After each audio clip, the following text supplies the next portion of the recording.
नमस्कार जय जगन्नाथ केमती अच्छे समस्ते आशा करी आप समस्त भलरे था जगन्नाथ महाप्रभु आपण समस्त घंट घोड़े रखी था चलतु सस्मिता भूया यूट्यूब चैनल को आपण समस्त को स्वागत करुच्ची। आज किसी एमती कथा आज मो मनटा भी भल ना तारी कहीं भल ना तारी गोटे वीडियो नहीं आसी मत टे समय अभाव थिला जो मुझे वीडियो कर तारी किसी कथा आपण राज्यवासी समस्ते जानी सारे घटना कौन कौन वीडियो करने को चाहूँगी क्या ऊपर वीडियो करने को चाहूँगी आई वीडियो माध्यम मुझे कौन कहवाक चाहूँगी तो मु कहवा कथा आपण मैंने जानी किछि दिन तले एफएम कॉलेज छात्री सोमेश्री जाइए जली जाइए आंको केस रहस्य केमती धीरे धीरे बाहर सांगसाथी षड्यंत्र शिकार सी होते प्रवेश देते आणिक माचिस पेट्रोल देते अन्य गोटे पिला जी वीडियो करूला आप जानते एचओडी गिरफ हेले भितर गले प्रिंसिपाल गिरफ हेले भितर गले से सब मूल्यहीन कथा छाड़ी दिंतु ओडावासी सब जानी सारे एवं रिसेंट देखु से शनिवार है से झीटी पड़ा शनिवार सी चली भी गला ये दुनिया से शनिवार माने सेमती घटना आप जानते मु जो कथाटी कहवाक चाहूँगी मु पूरी केस कहवाक चाहूँगी बलंगा केस टी से झी बलंगा पीड़ित जी आम गहल नहांती एते कम बयसर 17 वर्षर 16 वर्षर 17 वर्षर झीटीए से जगह को जाके केमती पोड़ी गले केमती घर एते दूर से चलिकी सकाळु पळई गले सेठी केमती पोड़ी गले सकाळु बिलबारी काम टाइम कहीं देखी पारे झीटी किरोसिनी फुल बोतल थुआई आ गोटे बोतल रु किछि मात्र किरोसिनी रे जली गले सी दौड़ी दौड़ी जाइए दुखीराम स्वयं घरे पहुँचले ए सब गोटे जमती प्री प्लान घटना बोली समस्ते ग्रामवासी जानी से पर्यंत किसी बयान आसुनथला तांको बाबा माँ से पर्यंत बयान बदलौले माँ कहते कुकुर आणिकी गली रे खोज मो बस्ती रे खोज बापा कहते कि करदे घटना एमती अनेक कथा कहते पर्दा पछरे रही एवं जिते झी एम्स रु दिल्ली एम्स को पलैला भल चिकित्सा पाइबापी उच्चस्तरीय चिकित्सा पाइबापी चिकित्सा होउथला एठी आपण माने देखिथिबे राज्यवासी जिते बेले बलंगारे झीटी जलीगला सेतेबेले आमे देखिथिले जितेबेले दुखीराम स्वयं घरे से बसी बिंचा बिंची करुले झीर पाद जली चमड़ा छेली जाइला हाथ एमती करके रखी हाथ जली जाइला नर्व गुड़ाक नर्व उपरे बेसी प्रभाव पड़ता तार तेणु हाथ से सड़खी पार नाला एमती अवस्था झील जाती डाक्तर डिक्लेयर कले 70% 75% झीटी जली जाइए सेमिति कौन सी अंग तार नष्ट हो नाला सेमिति अवस्था झील जली नाला झीर मुह भल था झी गोटे कला पिता डमुरिया पिंधि सी भी भल था झीर कौन नाइट पिंधि पछ पिठी भाग देखा जाता आप से वीडियो भी जाकि देखूँ झी एकदम चलिकी जाकि ऑटो बसिकी मेडिकल को जाइए झी कही 3 जन ना झी तार बयान दे झी को चाप पकई संपूर्ण केसटी प्रांजल भाव में देखा जाउची ए घटना सब जहाँ भी षड्यंत्र मूल रहस्य एफएम कॉलेज झील सोमेश्री की 20 लाख टंका सरकार राशि देले 20 लाख टंका दरकार थिला झील टी आग को ठेलिकी पोड़ी दिगला पूरा प्री प्लान सहित केवल टंका आशारे झीटी प्री प्लान करके दुर्बृत्त आउ कौटी भी नहांती जो 3 जन से घरे अच्छा बाहर कहीं नहांती बाहर लोक कहीं नहांती पूरा सेटिंगटा घर घरे ही अच्छी से चोर जी को घटनाटे घटे से मैंने अच्छा तार बापा झीटी जो चलीगला कुंभीर कांदना करके आसिक कहूँ आज्ञा राजनीति करंतु नहीं मो झील मो भाग्य नाला तापाई टिके प्रार्थना कर ये गोटे बापा केमती धैर्य धरिकी कहूँ पान खिल पाटी रे पकईकरी माँ ताकू बड़का पूरा डौल डाउल पूरा टिंक होकर बयान दौची ବାପା କି ସୁନ୍ଦର ବୟାନ ଦଉଛି, ଦାଦା କି ସୁନ୍ଦର ବୟାନ ଦଉଛି। ତା ମନରେ ନା ଟିକେ ଅଫସୋସ ଅଛି ନା ଦୁଃଖ ଅଛି। ଝିଅଟି ଟ୍ରିଟମେଣ୍ଟ ହେଉଥିଲା, 14-15 ଦିନ ସୁସ୍ଥ ଥିଲା, ଏମ୍ସରେ ଡିକ୍ଲାର କରିଥିଲେ। ଯାଇକିରି ବାର ସେଠିକି ପୋଲିସ ଯାଉଥିଲେ, ସବୁ ଅଧିକାରୀ ସେଠି ପହଞ୍ଚୁଥିଲେ, କ୍ରାଇମବ୍ରାଞ୍ଚ ସେଠି ପହଞ୍ଚୁଥିଲା, ବାର ଝିଅର ଷ୍ଟେଟମେଣ୍ଟ କ'ଣ ନେଉଥିଲେ। ଓଡ଼ିଶାବାସୀଙ୍କୁ କିଛି ଜଣା ନାହିଁ, ସାରା ଭାରତରେ ଏଇ କଥା ପହଞ୍ଚିଗଲାଣି।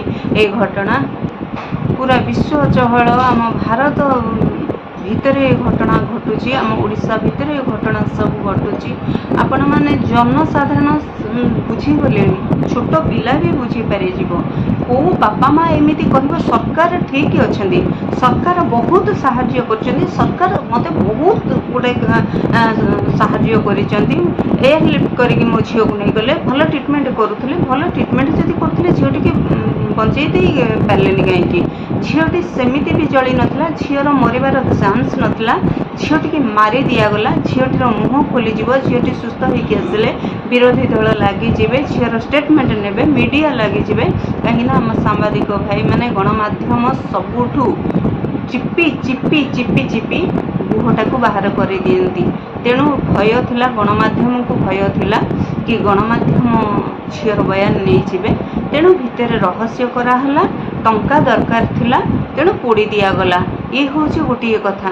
କିନ୍ତୁ ସୌମ୍ୟାଶ୍ରୀର ଘଟଣା ଦେଖନ୍ତୁ, ସୌମ୍ୟାଶ୍ରୀର ଯେଉଁ ଆଉ ଦୁର୍ବୃତ୍ତମାନେ ଥିଲେ, ଯେଉଁ ହତ୍ୟାକାରୀ, ମୁଖ୍ୟ ହତ୍ୟାକାରୀମାନେ, ଯିଏ ସାମ୍ନାରେ ଦେଖୁଥିଲେ ସୌମ୍ୟାଶ୍ରୀ ଜଳିଯିବାର, ତାଙ୍କୁ ଇସାରା କରୁଥିଲେ କେମିତି ପେଟ୍ରୋଲ ଢାଳିବୁ, କେମିତି ମାଚିସ୍ ମାରିବୁ, କେତେବେଳେ ମାରିବୁ। ଜଣେ ଭିଡ଼ିଓ କରୁଛି, ଜଣେ ବଞ୍ଚେଇବାର ବାହାନା ହେଇକି କଟକ ଏସ୍ସିବି ହସ୍ପିଟାଲରେ ଚିକିତ୍ସା ହେଉଥିଲା, ତା ପାଖରେ କ୍ରାଇମ୍ ବ୍ରାଞ୍ଚ ପହଞ୍ଚିକିରି ତାକୁ ଏବେ ଗିରଫ କରିସାରିଲାଣି। ସେ 2 ଜଣଙ୍କୁ ଗିରଫ କରିସାରିଲାଣି।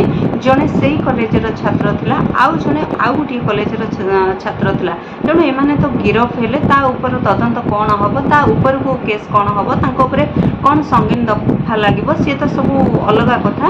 ତାଙ୍କ ପଛରେ ବିରୋଧୀ ଦଳ ଲାଗିଛନ୍ତି, ଗଣମାଧ୍ୟମ ଲାଗିଛି। ନିଶ୍ଚିତ ଭାବରେ କିଛି ମାତ୍ରାରେ ସୌମ୍ୟାଶ୍ରୀଙ୍କ ଆତ୍ମାକୁ ନିଶ୍ଚିତ ନ୍ୟାୟ ମିଳିବ, ଏଇଟା ଆମେ ସମସ୍ତେ ଆଶା କରୁଛୁ। କିନ୍ତୁ ଆମ ଓଡ଼ିଶା ରାଜ୍ୟ ଭିତରେ ଗୋଟିଏ ପରେ ଗୋଟିଏ ଦେଖନ୍ତୁ କେତେ ଘଟଣା, ଏଇ ଜଳିଯିବା ଘଟଣା।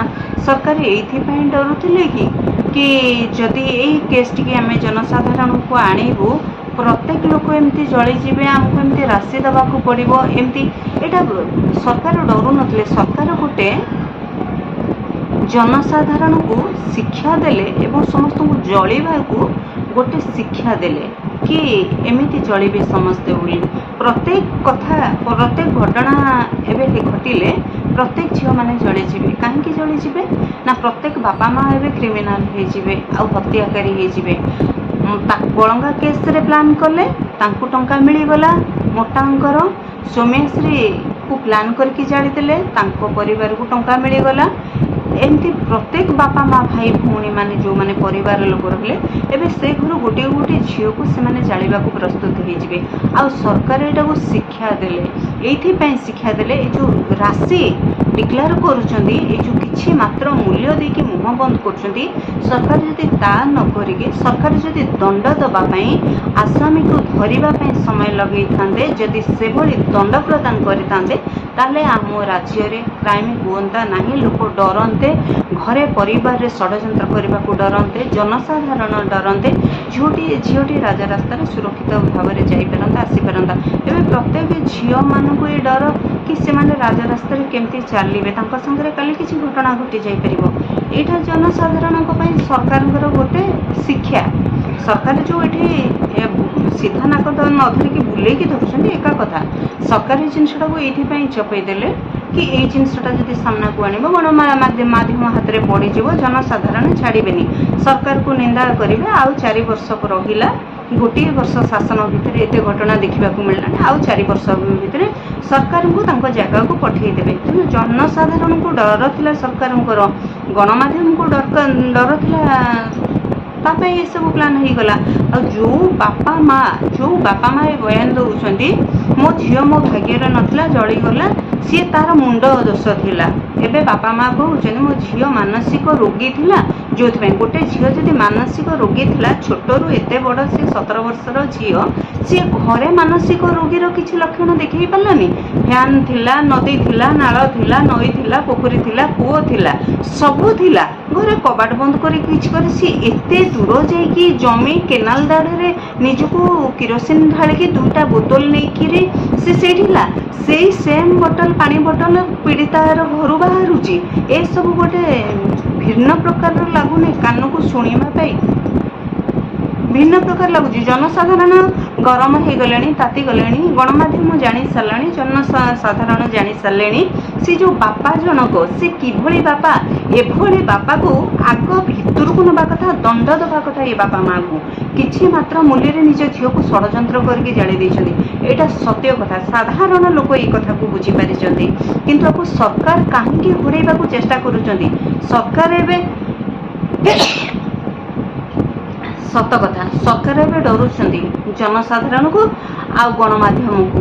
ଏଇଥିପାଇଁ ପୋଲିସ ତଦନ୍ତ କରୁଛି, ପୋଲିସ ଠିକ୍ ରିପୋର୍ଟ ଦେବ। ଆଉ କେତେବେଳେ ଦେବ? ଯେତେବେଳେ ଝିଅଟି ଦୁନିଆରୁ ଚାଲିଗଲା ସେତେବେଳେ ରିପୋର୍ଟ ଦେବ। ଯେତେବେଳେ ପ୍ରୁଫ୍ ସରିଗଲା, ଯେତେବେଳେ ପ୍ରମାଣ କଭର ହେଇଗଲା ସେତେବେଳେ ପ୍ରମାଣ ଦେବ ପ୍ରଶାସନ। ଇଏ ହେଉଛି ପ୍ରଶାସନର ନ୍ୟାୟ। ତେଣୁ ଏଠି କେହି ସୁରକ୍ଷିତ ନାହାନ୍ତି। ଆଇନ ଉପରେ ଭରସା କଲେ ଲାଇଫ୍ ସରିଯିବ। ଯଦି ଗଣମାଧ୍ୟମ ଉପରେ ଆପଣ ଭରସା କରୁଛନ୍ତି ଆପଣ ଜାଣିପାରୁଥିବେ। ତେଣୁ ଆଜି ଦୁଃଖ ଲାଗୁଛି, ଗୋଟେ କୋମଳ ନିରୀହ ନାବାଳିକା ଝିଅଟିରେ ଆମ ଗହଳରୁ ହଜି ଯାଉଛି। ସେ ପୁଣି ଲୋକଲୋଚନରେ ହଜି ଯାଉଛି, ସେ ପୁଣି ଜନସାଧାରଣ ଭିତରେ ହଜି ଯାଉଛି। ଆମେ ତାକୁ ଖୋଜି ପାରୁନୁ, ଆମେ ମୁଖ୍ୟ ଆସାମୀକି ଧରି ପାରୁନୁ। କେତେ ଦୁଃଖଦାୟକ କଥା, କେତେ ଲଜ୍ଜା କଥା। ସାରା ସମଗ୍ର ଓଡ଼ିଶାବାସୀ ମର୍ମାହତ, ଦୁଃଖିତ ଏବଂ ତାଙ୍କ ଏଇ କାର୍ଯ୍ୟରେ ସେଇ ଝିଅର ଏଇ ଦୁର୍ଭାଗ୍ୟଜନକ ମୃତ୍ୟୁରେ ସମସ୍ତେ ଶୋକ ପ୍ରକାଶ କରୁଛନ୍ତି। କ'ଣ ତାଙ୍କ ବାପା ଉତ୍ତର ଦେଉଛନ୍ତି? ସମସ୍ତେ ପ୍ରାର୍ଥନା କର। ଆରେ ତମେ ଯେପର୍ଯ୍ୟନ୍ତ ନ ମରିଛ କ'ଣ ପ୍ରାର୍ଥନା କଲେ ଝିଅର ଆତ୍ମା ଶାନ୍ତି ପାଇବ? ତମେମାନେ ପରା ମରିନ। ତମେମାନେ ଯେତେବେଳେ ମରିବ ଝିଅର ଆତ୍ମା ସେତେବେଳେ ଶାନ୍ତି ପାଇବ। ତମେ ପରା ମୁଖ୍ୟ ଆସାମୀ, ତୁମେ ପରା ଖଳନାୟକ। ମୁହଁରେ ବାନ୍ଧିକିରି ସେ ବୟାନ ଦେଉଛି, ପାନ ଚୋବେଇକିରି, ପୁଡ଼ିଆ ଚୋବେଇକିରି ଦାଦା ବୟାନ ଦେଉଛି। ଏମାନଙ୍କୁ ସରକାର ଠିକ୍ ଭାବରେ ଜାଣିଛି ଏମାନେ ହତ୍ୟାକାରୀ। ସରକାର ଏଇଥିପାଇଁ ଲୋଚଉଛି। ସରକାର ପଦ ପଳେଇବ, ତାଙ୍କ ସରକାରର ଶାସନ ପଳେଇବ, ସରକାର ଆଉ ଆସିବ ନାହିଁ। ତେଣୁ ସରକାରକୁ ଡର, ଗଣମାଧ୍ୟମ ହାତରେ ପଡ଼ିଯିବ ଏବଂ ବିରୋଧୀ ଦଳ ଛାଡ଼ିବେ ନାହିଁ। ବିରୋଧୀ ଦଳ ଆକୁ ଲଙ୍ଗଳା କରିବେ। ତେଣୁ ସରକାରର ଡର ଏବଂ ପ୍ରଶାସନ ଏଥିରେ ରହିଲା, ସରକାର ଏଥିରେ ରହିଲେ। ତେଣୁ ଇଏ ମିଳିତ କ୍ରାଇମ୍ ଏମାନେ କରିଲେ। ଯାହା କ୍ରାଇମ୍ କରିବାର କରିଥିଲେ ୟାକୁ ସରକାର ଆଉ ଡବଲ କରିଦେଲେ ଏବଂ କିଛି ମାତ୍ର ମୂଲ୍ୟ ଟଙ୍କା ଦେଇଦେଲେ। କିଛି ମାତ୍ର ନୁହଁ, ଭରପୁର ମାତ୍ରାରେ ଟଙ୍କା ଦେଇଦେଲେ, ଭଲ ରକମର ବିଡ଼ା ଦେଇଦେଲେ ବଳଙ୍ଗା କେସ୍ରେ। ବାସ୍ ଝିଅ ଟିକେ ପୋତି ଦେଲେ, ସରିଗଲା। ଝିଅ ଯାଉ, କିଛି ଅସୁବିଧା ନାହିଁ। ମୋଟା ଟଙ୍କା ବୋଲେ ଘର ଉପରେ ଘର ହେବ, ଆରାମସେ ଖାଇବୁ, ଟିଙ୍କ ଭଳିଆ ରହିବୁ। ଆଜ୍ଞା ଏଇମାନଙ୍କୁ ଜନସାଧାରଣ ପ୍ରଶ୍ନ କରନ୍ତୁ, ଗଣମାଧ୍ୟମ ପ୍ରଶ୍ନ କରୁ। ଏଇ ଯେଉଁ ବାପା ଜଣକ ଇଏ କିଭଳି ବାପା? ଆମକୁ ସନ୍ଦେହ ହେଉଛି ଇଏ ନିଜେ ସେ ବାପା ତ? ଇଏ ସେ ପ୍ରକୃତ ସେ ଝିଅର ଜନ୍ମିତ ବାପା ତ? ସେ ଝିଅକୁ ଇଏ ଜନ୍ମ କରିଥିଲା ସେ ଜନ୍ମିତ ବାପା ତ ଇଏ? କାହିଁକି ସନ୍ଦେହ ହେଉଛି ଏ ଝିଅଟି ତା ନିଜର ନୁହଁ ବୋଲି। ସେ କିଭଳି ସୁନ୍ଦର ଭାବରେ ବୟାନ ଦେଉଛି, କେତେ ଧୈର୍ଯ୍ୟର ସହିତ ବୟାନ ଦେଉଛି। ଇଏ ଗୋଟେ ପିତା, ଇଏ ଗୋଟେ ବାପା। ଭଗବାନ ଇଏ ଗୋଟେ ପିତା କରୁଛନ୍ତି ନା? ଅନେକ ମହିଳା ଅଛନ୍ତି, ଅନେକ ପୁରୁଷ ଅଛନ୍ତି ଯେଉଁମାନେ ହତ୍ୟାକାରୀ। ଆମ ରାଜ୍ୟରେ ଯାହା ସବୁ କ୍ରାଇମ୍ ହେଉଛି, ଆମ ଝିଅକୁ ବାହାରକୁ ବାହାରିବାକୁ ଆମେମାନେ ସୁରକ୍ଷିତ ନୁହଁ। ଏସବୁ ଗୋଟେ ନିନ୍ଦନୀୟ କଥା, ଡର ଲାଗୁଛି। ତେଣୁ ପ୍ରଶାସନ ଉପରେ ଆଉ ବିଶ୍ୱାସ କରିବା ଘଟଣା ଆଉ ଲାଗୁନି। ତେଣୁ ଯେତେବେଳେ ଯାହା ଘଟୁଛି ଏ ଯେଉଁ ଝିଅମାନେ ଉଚିତ ବିଚାର କରିବା ଦରକାର, ଜୀବିତ ରହିବା ଦରକାର ଏବଂ ନିର୍ମମ ଭାବରେ ତାଙ୍କୁ ଦଣ୍ଡ ଦେବା ଦରକାର। ତେଣୁ ଅଭିମାନ କରିକି କାହା ଉପରେ ନିଜକୁ ସାରି ଦିଅ ନାହିଁ, ବରଂ ବଞ୍ଚି ରହିକିରି ଅନ୍ୟକୁ ମାରିବା ପାଇଁ ଚେଷ୍ଟା କର। ଆଗ ମାର, ପଛରେ ବିଚାର ହେବ। ଯାହାକୁ ପାରୁଛ ମାର, जोठी क्राइम होउची जोठी न्याय मिलुनी ताको प्रथम गोडे गोडे मार एवं जनसाधारण को हाथ कर एवं पब्लिक को धर न्याय निश्चित भाव में मिल गणमाध्यम को धर न्याय निश्चित मिल अभिमान करके कौन सी माँ मैंने एमती न करंतु कौन सी भौणी मैंने न करंतु कौन सी भाई मैंने एमती घटना न करंतु जोठी घटना किसी होउची ताको सामना करंतु ताको गणमाध्यम को आणंतु ताको जनसाधारण पाखक आणंतु आ उचित विचार करंतु आग घटना घटांतु प्रशासन हो सरकार हो जोठी जो घटना देखुचंदी आग निजे तार व्यवस्था करंतु अलगा थ्रू रे करंतु अलगा उपाय रे करंतु तापर विचार करा जीव तापर हबा आग काम करंतु किंतु मोर बहुत इच्छा थिला खाली मोर नुहे सारा ओडिशावासी इच्छा थिला योगी सरकार भाया सरकार आम ओडिशा राज्य में हमें कि ताहले से भली जदि सरकार आसंता निश्चित राम राज्य हो जाता। ये जो बलात्कारी माने माती ये जो डकायत माने माती ये जो लुटपाट बाला माती ये जो जाली दबा भली आसामी माने माती योगी भाया जदि सरकार आसब ताहले एठी शासन ठीक रहिबो सरकार ठीक रहिबो एवं जनसाधारण सुरक्षित रहिबे। तेणु समस्त को निवेदन दाबी करंतु योगी सरकार भली सरकार आसु आम ओडिशा राज्य रे। आज्ञा एठी मो कथा एतिकिरे मु समाप्त करूची। बहुत दुखर सहित भिडियोटी करने को पड़ा। भगवान महाप्रभु पाखे ईश्वर जड़े भिन्न रूप अनेक स्थान जड़े से झीर आत्मा को शांति मिलू एवं प्रकृत जी आसामी तार सर्वनाश हो तांको सारा जनसाधारण अभिशाप पड़ू से टंका से मृत देहर टंका जमती धार्य न हो से झीटीर मांस जमती जली पोड़ी सीझी जमती उलुसी जाइथिला से मांस को से बापा माँ खाऊं भाविक से टंका को सी खाइबे से टंका जिते खर्च करके निज खाइबे ना सी से झीर सिझा मांस पोड़ा मांस तार आकुल निवेदन तार बिकल मुह तार बिकल रडी से सिझा सढ़ा चमड़ा को से माने खाइबे एमाने कुकुरर जो मांस भली गंध को से माने खाइबे एमाने निज बापा माँ खाईगले बड़ंगा पीड़ितार पोड़ा सिझा मांस खाईगले।